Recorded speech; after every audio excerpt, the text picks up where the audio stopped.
¿Qué tal? Bienvenidos de nuevo a Economía a Fondo, en esta semana en la que el Premio Nobel de Economía ha sido otorgado a tres grandes estudiosos del mercado de trabajo. Sus nombres son Peter Diamond y Dale Mortensen, dos profesores estadounidenses, y Christopher Pissarides, británico chipriota. Han sido premiados por sus estudios de mercados con problemas en sus procesos de búsquedas, donde el mercado de trabajo ocupa el primer lugar. Así que hoy vamos a trasladar sus investigaciones a nuestro mercado laboral. ¿Cuáles son los desequilibrios que debemos afrontar y qué retos debe abordar ahora el nuevo ministro de Trabajo? Hay que conseguir que el máximo número de gente esté el máximo tiempo posible de una manera activa en el mercado laboral. Eso es lo que decía Celestino Corbacho en CNN+. Se va, deja el ministerio en un momento delicado en el que hay en España más de 4 millones de parados, pero ¿qué nos espera exactamente a partir de ahora? ¿Cuándo crearemos empleo en España y qué reformas necesita? Vamos a hablar hoy también de ello y del Banco Central Europeo. Porque algunas voces de este organismo dicen ahora que deben empezar ya a subir los tipos de interés, pero ¿qué previsiones manejan los expertos y cómo afectaría esto a países como el nuestro? Son solo algunas de las noticias de las que vamos a hablar en esta próxima media hora y lo vamos a hacer en compañía de nuestros dos invitados. Hoy nos acompaña Ángel Laborda, es director de Coyuntura Económica de Funcas, de la Fundación de las Cajas de Ahorros. Bienvenido a Economía a Fondo. Muchas gracias, Mónica. Encantado de estar con vosotros. De nuevo, y nos va a acompañar también en esta ocasión Sara Baliña, que es responsable de Economía Española de ACI, de Analistas Financieros Internacionales. Bienvenida. Muy buenas tardes. Gracias por acompañarnos también. Bueno, empecemos por esos premios Nobel de Economía otorgados a Diamond, a Mortensen y a Pissarides por sus estudios de mercados como el mercado laboral. Hay que entender este premio en un contexto en el que en el mundo, según la OIT, hay en este momento 210 millones de desempleados. Luego hablamos también de la situación del mercado laboral en España, pero antes intentemos explicar de forma sencilla cuáles serían sus aportaciones al mundo de la economía. ¿En qué consisten sus estudios, Ángel? Sí.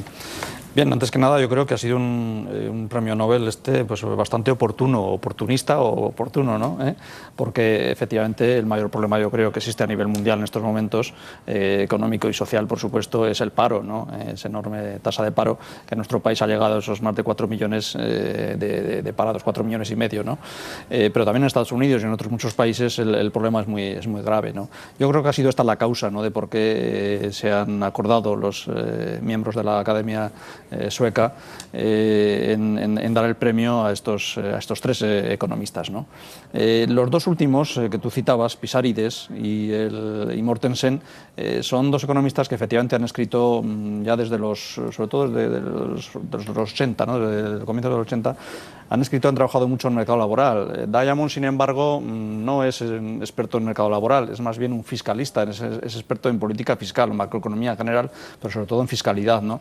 Lo que ocurre es que Diamond, digamos, diseñó inicialmente el modelo de estudio de este tipo de mercados que tú citabas, que tú señalabas, que luego ha permitido a Mortensen y a Pissarides aplicar este modelo al mercado laboral, que es un mercado típico de los que tú decías, ¿no? Con problemas de búsqueda, de fricciones de casar los oferentes y los demandantes, ¿no?, en ese mercado, y lo han aplicado al mercado laboral pues con unos resultados muy buenos, de tal forma que hoy día gran parte o casi todo el análisis que se hace del mercado laboral, de los problemas del mercado laboral y sobre todo estudios aplicados, de economía aplicada, ¿no?, para deducir de ellos políticas de empleo, que es lo que interesa, pues están basados en los trabajos y los estudios de estos dos economistas premiados actualmente, ¿no? Sara, ¿cómo valoras las aportaciones de estos economistas? Hombre, sin duda yo creo que el premio Nobel encaja perfectamente en el contexto en el que nos estamos moviendo.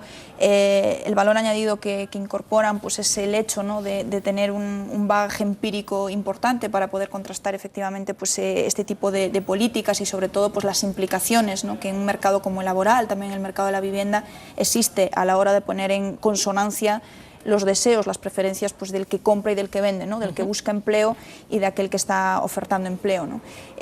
Las aplicaciones en términos pues de cuál puede ser pues el sistema de negociación salarial, qué implicaciones tiene pues generar una bolsa de parados con un carácter fuertemente estructural, cómo podemos llegar a un momento en que esos parados estructurales no se adecúen a la oferta de puestos de trabajo que de alguna forma están existiendo y que nos podamos encontrar con una situación de paro estructural elevado y muchos puestos vacantes, ¿no?, en el mercado de trabajo.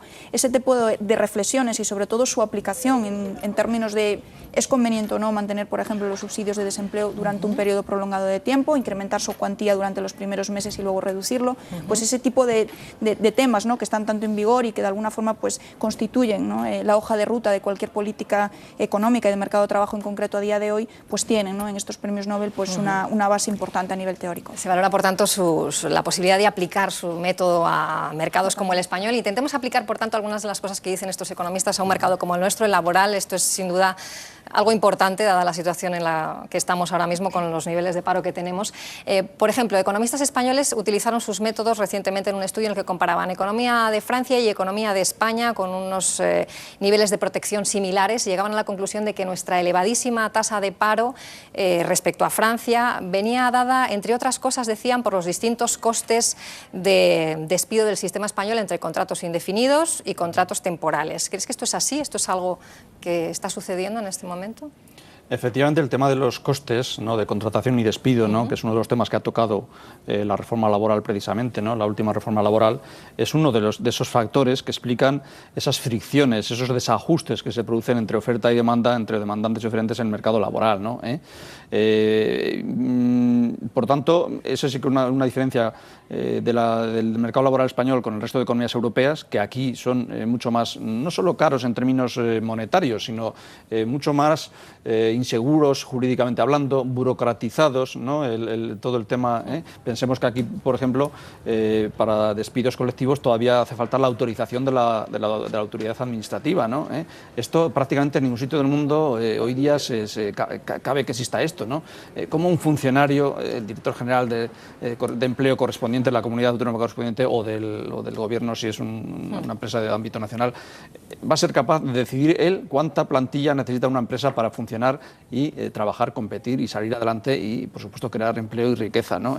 Entonces, este tipo de cosas que todavía tenemos en España, pues no la tienen la mayoría de países europeos. Sí que efectivamente coincidimos con ellos en un sistema de protección, sobre todo al desempleado, bastante fuerte, ¿no? Pero, sin embargo, hay otras características que ya esos países las abandonaron hace mucho tiempo y que aquí todavía se mantienen, ¿no? Por lo tanto, yo creo que sí son factores diferenciadores importantes que explican esa tasa de paro. No lo explican al 100%, pero sí que... Por sí sola, pero sí podría contribuir, ¿no, Sara?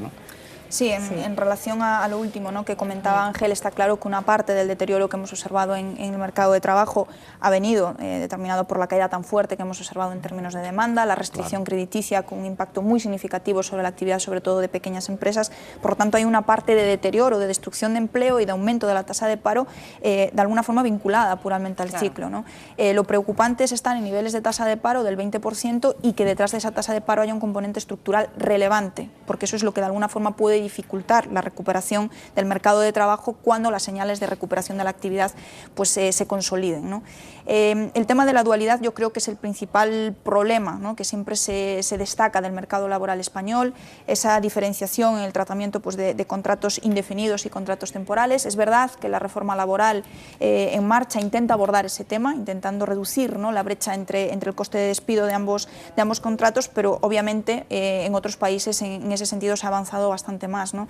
Yo siempre digo una cifra, es muy representativo, que casi de los 2.100.000 personas, ¿no?, de ocupados menos que tenemos a día de hoy respecto al inicio de la crisis, pues el grueso del ajuste, más de 1.700.000, ha sido empleo temporal, ¿no? Ha sido despido de empleos temporales. Por lo tanto, es algo en lo que tenemos que avanzar, no solo para garantizar la recuperación del mercado de trabajo a corto plazo, sino para evitar que en un ciclo recesivo de contracción de la actividad pues volvamos a cometer los mismos errores y nos encontremos pues con estas tasas de paro que a nivel de comparativa internacional pues vemos que son sustancialmente más elevadas. ¿No? Bueno, los modelos de los galardonados con el Nobel también han sido utilizados por ese grupo de los 100 economistas, ¿no?, de los que tanto se hablan, para llegar a la conclusión. Es lo que dicen, que ese tipo de contrato único del que tanto se está hablando cuando hemos hablado de la reforma laboral podría haber evitado en un 40% la subida de paro en nuestro país. ¿Qué ventajas e inconvenientes tendría un contrato de estas características, ese contrato único en este momento?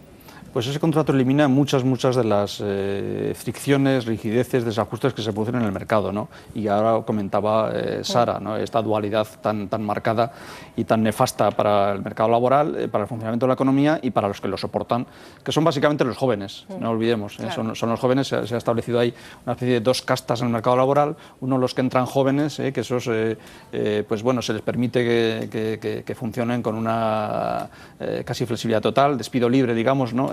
Pero luego no, luego la casta de los privilegiados, que somos los mayorcitos, ¿no? Los mayores, esos nos tienen que